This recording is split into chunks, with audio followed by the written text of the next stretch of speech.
The internet can be such an evil place. This is my birthday present. I'm so grateful.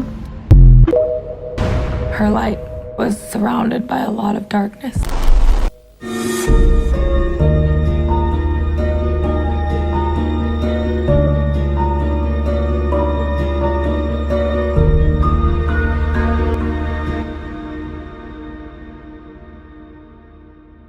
Now, when you see a beautiful couple on TikTok, the first thing that you're not going to think about is murder. Well, this TikTok couple, she would post her boyfriend frequently. The vacations that he bring her on, how nice he is, how good he treat her, the restaurants he take her. She would post her life on TikTok often. She would even post the surprise that her boyfriend gave to her, which was a MacBook. And because of the title of this video, as expected, the reason why this couple goes viral is because of the murder that took place behind this couple. Because what looks so beautiful on the outside, well, on the inside, it seemed like she was covering up her boyfriend's murder. The police reports left more questions than answers. Because investigators found out that she had cleaning supplies on her MacBook. And people called this MacBook the gift for helping with the murder. He saw my raggedy 8-year-old MacBook and replaced it for me. This is my birthday present. I'm so grateful. So the boyfriend was like, you know what? You helped me with my murder by cleaning everything up. So here's a MacBook, sweetheart. Yes. Now, like all of the other cases, as expected, with this case as well, the deeper that we go inside of this case, you will see how dark and strange it will get. Okay, y'all came with the snacks, food, dinner, and dessert today. Shout out to one of y'all for commenting this. Like, what are y'all doing? Y'all get it together is basically what she was saying, because when y'all didn't bring y'all snacks. And for this one person that really wanted me to shout out them with their snacks, the reason why sometimes I get confused with not keeping my word is because sometimes y'all spam me with snacks. Yeah, sometimes y'all go crazy and I forget who I said I was gonna put next on my video. So you're gonna pop up. I just don't know when yet because I got spam. But thank y'all for having y'all snacks. Shout out Corey X Kitchen, and y'all already know what I'm about to say. GGYS, go get your snacks. This wild, dark, strange, and mysterious case took place in a lot of these neighborhoods. Neighbors know everything because of how the houses is set up. If burglaries happen, if arguments and it's too loud, and fights happen, like neighbors know so much. Well, there was this one following night. This neighbor, he's anonymous, we don't know his name, but he said his dog was just running all around the house, barking. Like the dog was very anxious, the dog was very concerned with something, but he didn't know what his dog was concerned about. He knew no intruder was inside of his house. So he told himself, you know what, I'm gonna just go to sleep, and tomorrow I'm gonna see why my dog is barking outside the window, going crazy around my house. Next morning happened, he looks out his window and everything is perfectly fine. It's just like off the movies of the beginning scene when you see this beautiful neighborhood, people walking their dogs, the sunset is out, people mowing their lawn. But then he look at his neighbor James' house. At first everything looked normal and he took note of that. He was like, you know what, everything is normal. Then he goes back outside, he picks up his little bad dog that keep barking and brings them outside to go use the bathroom. Then he looks back at James' house. He noticed that the garage is lifted up a little bit. His white car is running inside of the garage. Now at first, of course, looking at it, perfectly normal. This anonymous neighbor goes back inside of his home and do his morning routine, drink coffee, shower. He take his time doing what he needs to do. Then he goes in his car to leave his home. He looks at James' house again, and everything still looks the same. The garage is lifted up a little bit and the car is still running. He has his neighbor's number because he knows his neighbor. So he says, you know what? I'm gonna call him. So he calls his neighbor, but no answer. He calls him again. He's like, come on, James, pick up. What are you doing? He doesn't pick up. At the same time, he's thinking, if the car is running, is he in his house or he's in the car? Is he sleeping? So he gets up out his car and he goes and walks up to James' garage and his car. The first strange thing that he noticed when he walked inside of the garage that is slightly lifted was the windshield wipers were just sliding, just like off of a horror movie, just sliding back and forward, back and forward. Understand, like I said, when the anonymous neighbor woke up, it was sunny, people was walking their dogs, mowing the lawn, but he didn't know why the windshield wipers was going side to side. Was it possible that it was raining last night and he parked his garage and something crazy happened? And his car was just left like it was the whole entire night. This whole situation already, the first couple seconds of him looking at the car was strange. He decides to go to the passenger side to see if he's inside of the car, but no one's inside of the car. Now, immediately he looked at the garage door because you know there's a garage door to lead you inside of the home. He said, you know what? It's gonna be rude for me to go inside of the garage door, inside of his home. I'm gonna go around out the garage that lifts up and go to his front door. Before he does this, he screams out his name. James, James. He doesn't hear anything. So he goes to the front door. He knocks, he rings the doorbell, and nothing. At this very moment, he decides to do one or two things. Okay, all it that I'm seeing is weird. I either go in my car and go to work, or I get a little curious and see what is going on. And that's what he decided to do. Get a little curious. So he goes around these bushes that's in front of the house and he peeks inside of the window of the house. The second that he was able to look inside of his home through the window. Now, as this neighbor is peeking through the blinds and the curtains of this home, this whole eerie horror movie feeling he had as soon as he saw the car in the garage, it all came true. Because as he's looking, his stomach dropped. The place looked completely ransacked and horrifying. Things were scattered all around the house. And he even seen what stood out to him the most, what was very creepy, was dark red splatter in certain spots of the home. And when I say dark red splatters, you already know what I mean. So immediately as he's looking, he's trying to look for a masked man, maybe carrying a human, which would be James. So he listens, but everything is quiet. He doesn't hear anything. At this moment, he came up with two more options. The first option, run home, call 911. What's your emergency? Get the police. Second option, he goes inside of the home and check everything out. And maybe to try to look for James. Do not go with the second option. I'm just saying, like, what? Thankfully, he didn't go with the second option and go inside of the home to be curious to look for any evidence, clues, to see if James was even still alive. He went home, called 911. When the police got to this home, they was thinking that this was just going to be a home invasion. But to give you a visual when the cops walked in a home, what they seen, this is the best way that I can do it. Because I think this will help you understand that things was crazy. So when the police go inside of the room, this is how it will look. Obviously, I don't want to dirty up my room to prove a point too much. But basically, the room looked completely ransacked. And as they got to the kitchen, cabins was open just like how you seeing now.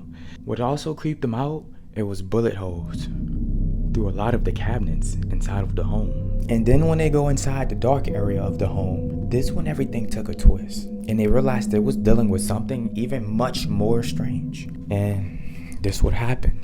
One of the first strange things that the officer sees was pounds and pounds and pounds of green. I have to say green, I just have to be careful on YouTube. You already know what it is. Green, things people do to get high. They notice also $30,000 just sitting in front of their face. And no one took that. Everything that they're seeing that I just mentioned alone is worth so much money. Like that's a lot of money itself. Mind you, they did see a person who's unalive inside of the home, but it's not James. Like, what? What is going on? The man in the house, his name was Dana. My mom is named Dana. For y'all who don't know, my mom passed away. Such a beautiful soul. We have the same smile. I miss you, Mom. I miss you. But when they discovered that they was looking at a man named Dana, which they found out who he was later, of course, they didn't find out right on the spot or right on the scene. Now remember, this neighbor who home was this was James, because the anonymous neighbor went up to James' house to see what was going on, and the person they found on the floor was Dana. Now James and Dana, they're really close friends. We're looking for this man right here, James Martin. He's been missing since last week when officers found a second man inside a home on TC Jester. You might remember, neighbors called 911 after a car was left running in the garage for several hours. Now, at this moment, they have James S. missing and Dana, his car, his truck. For this white Dodge pickup with Oregon license plates. His truck was missing. So they believe the murderer took the truck, kidnapped James, and ran off. The warrant says a neighbor's surveillance camera captured someone leaving in Risdell's white truck.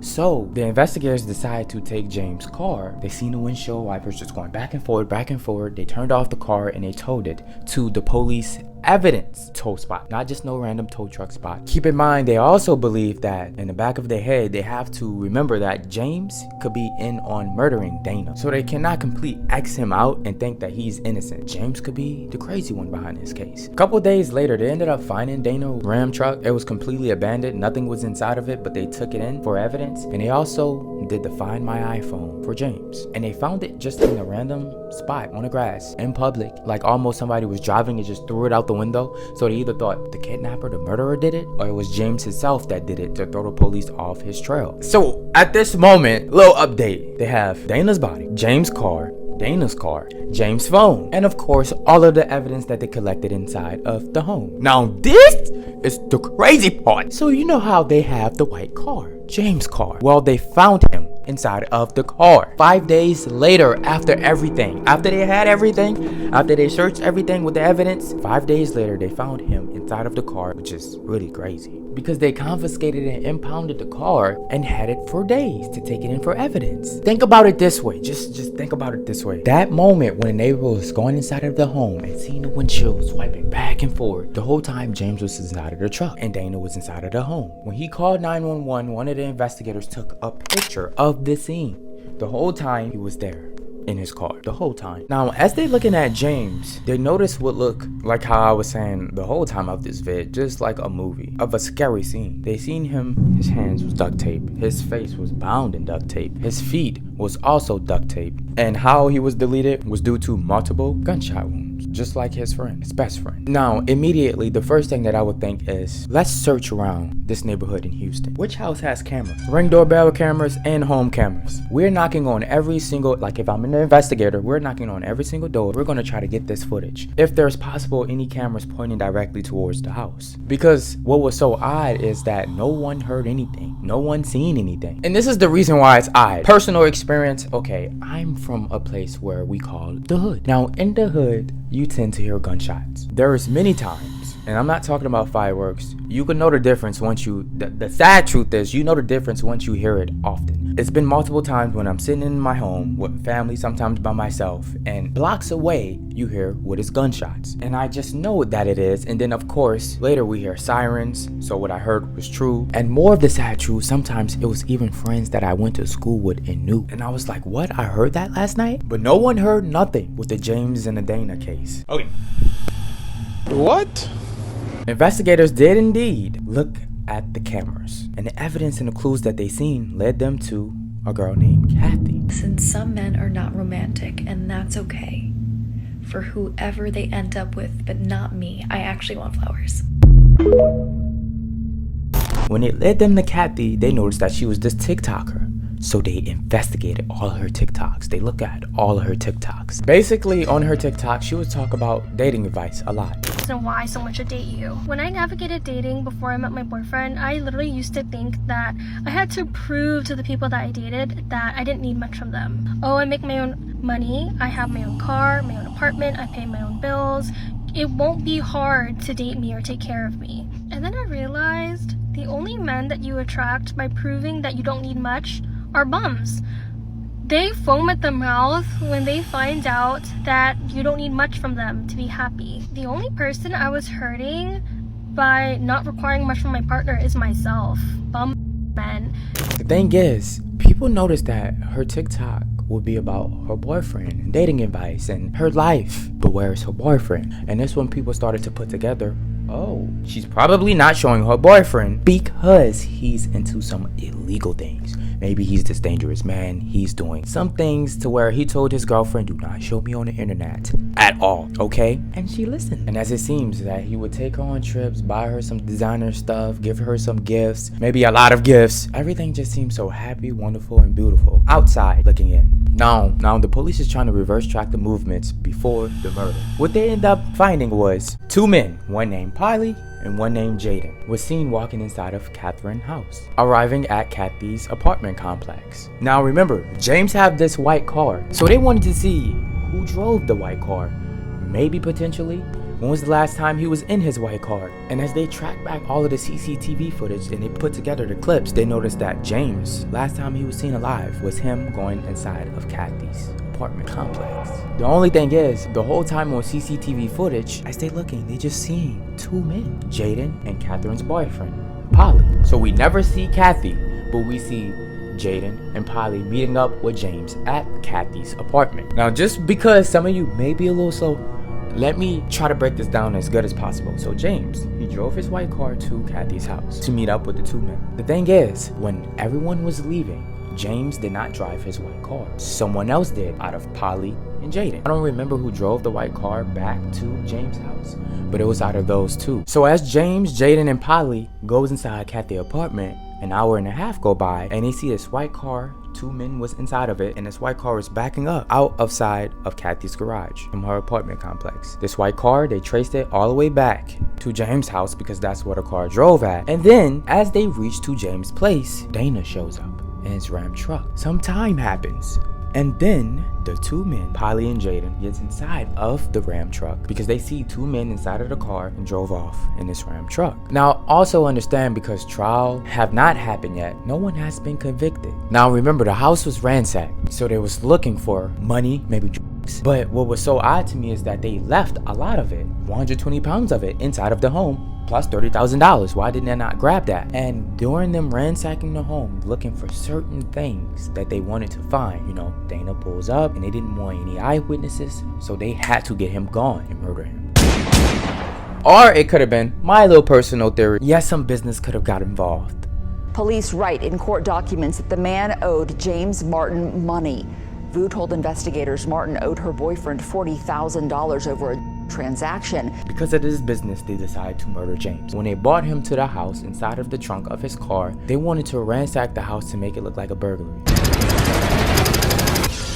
And because Dana showed up, it's like they had to get him gone, and they were so shooken up because now this done got 10 times crazier. They just left. They were so shooken up that they just left. Wondering why the car was left on? That's probably a reason why. They didn't even have time to do anything. Also realized there was gunshot bullets inside of the cabinets in the kitchen, so they believed that, the neighbors, they heard this. We have to leave before the cops come. We don't have time. Or it could have been, yes, while they was looking for the drugs and the money, Dana shows up, they shoot him. They feel like the neighbors heard the gunshots, so they didn't have time to look for it, so they left. Which, yeah, that looked like it makes more sense. Now, we cannot forget, even though Kathy is not convicted, it's not even confirmed that she even lured him into her apartment complex. She was never seen on CCTV footage, at least from what we know of. And not only that, the reason why this case circles around her is because her TikTok, her social media.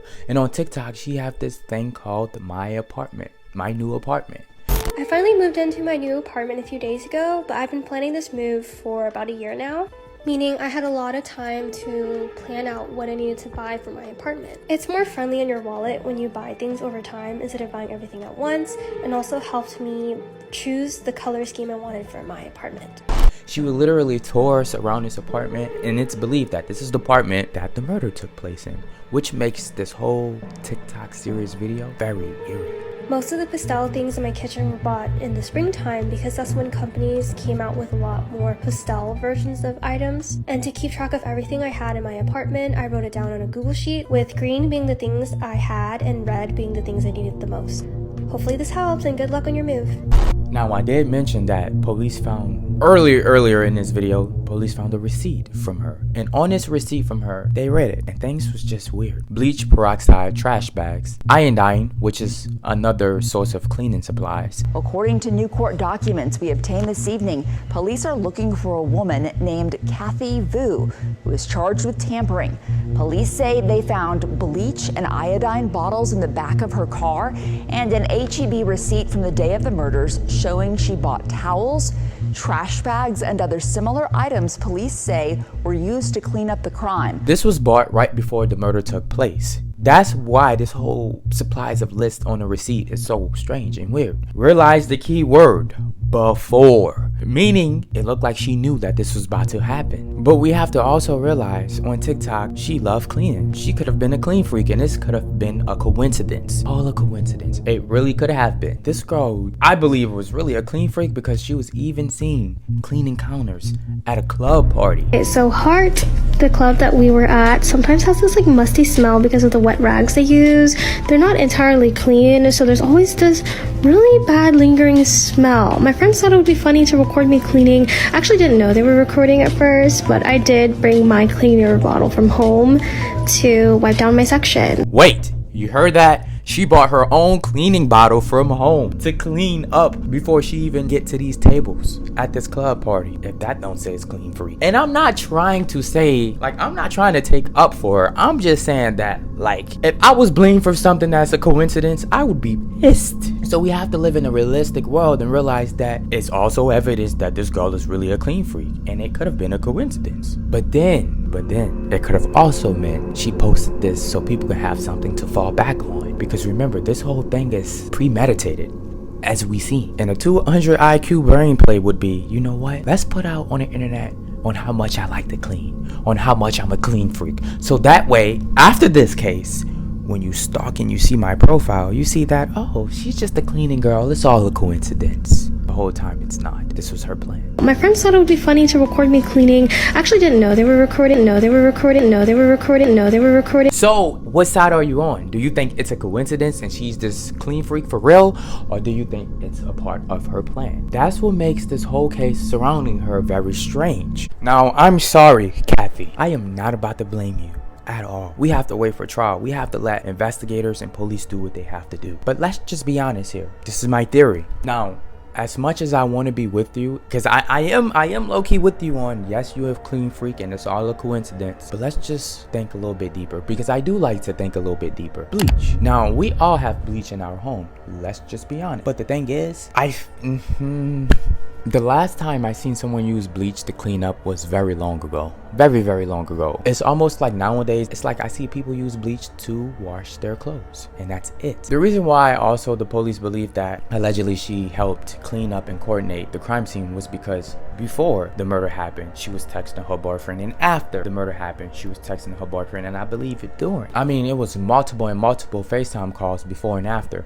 So it was almost like, it felt like she was coordinating things and making sure the garage is closed, making sure things was put into place, making sure things was in order so they can get this done in all the right ways. Because what we do know, after the two left Kathy's apartment complex, they FaceTime each other, the boyfriend and Kathy FaceTime each other 6 times in the span of 25 minutes. Not only that, it was verified and confirmed that they text about making sure that the garage is closed. Now, this doesn't mean that she knows that a murder took place. This just simply means that she knows that they are there. Let's just say she don't know anything. She don't know that the murder is taking place, but at least she knows that they are there. Do she know that James is there? I really don't know. But she knows that Jaden and Polly is there. Well, I don't even want to say Polly. She 100% know that her boyfriend was there, and that's it. The other two, we don't know if she even knew. The reason why I think she knew that Polly was there because they FaceTime. Unless he was dead silent on a FaceTime call and he had the call in front of his face. I mean, I assume that she knows Polly, of course, because the two are best friends. So he could have been like, yeah, look, but nah, not at that moment. Because at that moment, they got a body in the trunk. They're not really trying to be on no friendly stuff. Maybe so. Maybe because maybe they don't want their girlfriend to know that they just committed murder. Who knows? But because they FaceTime, I just assume that she probably know that Polly is right next to her. Now, here's the question that some of you probably be asking yourself. If she knows about the murder, why would she agree to this? Why would she let it happen? Here's the thing. Like I said earlier in this video on TikTok, she was talking about relationships, how much she loved this relationship. She never had a relationship like this ever in her life. What does this mean? She's very happy, so in love. And sometimes when you so in love, you would literally do anything for your partner. Anything. For certain relationships, not all, of course. A couple was busted for allegedly robbing a bank after they posted photos of their cash on Facebook, according to police. And it could have just been, you know, this is this theory that I have because it's not confirmed that she knows about the murder. Because everything about this case is speculation and theory, but she's so in love with him. In her heart, she feels like she's never going to get this Bonnie and Clyde, because also remember, Bonnie and Clyde is a real movie. They actually held hands and died together as people was shooting up the car. If Bonnie and Clyde could do that, you know, all the things that they did together, you think there wouldn't be a couple out here in this world that wouldn't help their boyfriend that they so in love with a murder? And all she got to do is coordinate and clean up? I understand that it's messed up, but when you so in love, like when you in his world, sometimes some people is the true definition of a ride or die, as crazy as it sounds. Cindy Reese and Jeffrey Brown are both facing murder charges after their Wednesday arrest. Sometimes people will be willing to do anything, especially if that's all you have. You know, this boyfriend is all you have. You're not close to your family members. You don't really have no friends. You don't talk to anyone. And this boyfriend is literally all you look at, all you talk to. This is who all you get your love from, all you have your fun with, everything. So it's almost like a natural instinct to be like, you know what, out of love, even though that you're doing something that bad and it's that messed up, I'm gonna do it for you. So if she is convicted, and if she had anything to do with this case, that's the reason why I think she did.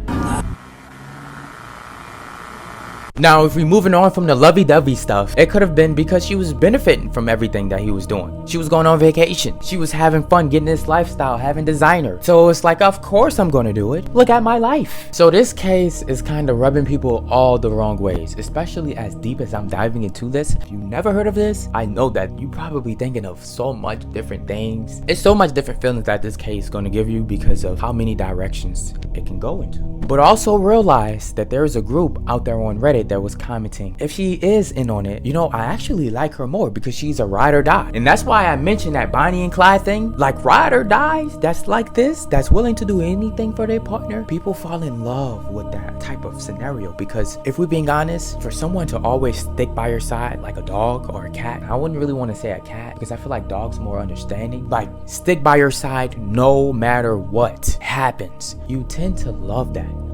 But it's really not nothing to romanticize because people's lives was lost. It would be beautiful if no one was murdered.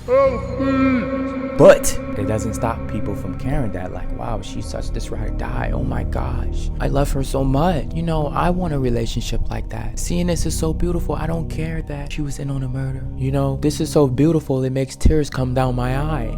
You know, people really felt for it. Like, they really felt for her for being a ride or die. They loved it. And some people probably really cried to that, which is strange. I invited my boyfriend Polly to come, but he said he was busy. I didn't know why he said he was busy. I didn't know a murder took place. I just knew he couldn't come that night. She also said, oh, that guy in the trunk, James, he had a reputation of threatening people often. And if anything was to happen, it was because he's the problem. And it was just self-defense. Also, police believe that James didn't owe Polly money. Polly owed James money. So he lured him in to Kathy's place. So he don't have to owe him money no more and to just get it over with. And the whole thing is, I don't see how Polly and Jaden think that they can get away with this because I believe that their plan is not smart at all. I'm just saying, like, going to Kathy's place, you think they wasn't going to find that out? You think they wasn't going to look at CCTV footage? You bringing a car into a place with a lot of footage everywhere, which is homes with cameras and doorbell cameras. And this is why I feel like people who think they're going to get away with murder in 2024 is going to be almost damn near impossible because you can trace back CCTV footage. There's cameras literally everywhere nowadays. It's not like the early 2000s and the early 1900s and below. Now you're getting watched everywhere you go, even Google Maps, which I will do a case about Google Maps, murders caught on Google Maps. Just wait on that. But to me, I feel as though their plan was just horrible. And I'm glad that it was horrible because if convicted, you know, we're waiting on trial. Now, I understand the two victims, Dana and James. When you look at their social media, everything looks sweet and they seem like they're sweet people. Even their family came out and said how good of a person that these two was. And this is something that they didn't deserve, which I agree with. They didn't deserve it. But the truth is, as an audience, we don't truly know what was going on behind the scene. We don't know how they really are. Because we all have some darkness in us. Not saying that like I'm a murderer or anything, but like we all have like some darkness in us that we tend to hold from a lot of people, and only a very select few know certain things about us. Like, it's a lot that I can reveal to my family that nobody knows, that they would be shocked about. They would be like, what? That's not Ras. That's not like him. Not saying that it's something crazy, but I'll give a little example. When I started to travel by myself and I started to love it, they didn't know that I really had a passion for it. They didn't ever see me going across the world by myself. And that's just like a little, of course, like a little tiny bit of a detail. It's not really nothing major, but I'm just saying that just to say that you truly don't know what people do behind the scenes, including your family at times. So it's like, of course they didn't deserve it. Of course they could be completely innocent, even though their lives was lost. A lot of us all have some darkness inside of us. Some just have some more darkness inside of them. Look, the reason why I'm just saying that is because we know a life was lost, but sometimes bad people do lose their life. I'm gonna just get to the point. Sometimes bad people do lose their life even though they didn't deserve it. I just want y'all, because this is the end of the video, stay safe. I do love you. I hope y'all enjoyed this. Take care and bye. If you really wanna fuck with me, bro, maybe you should come try and see.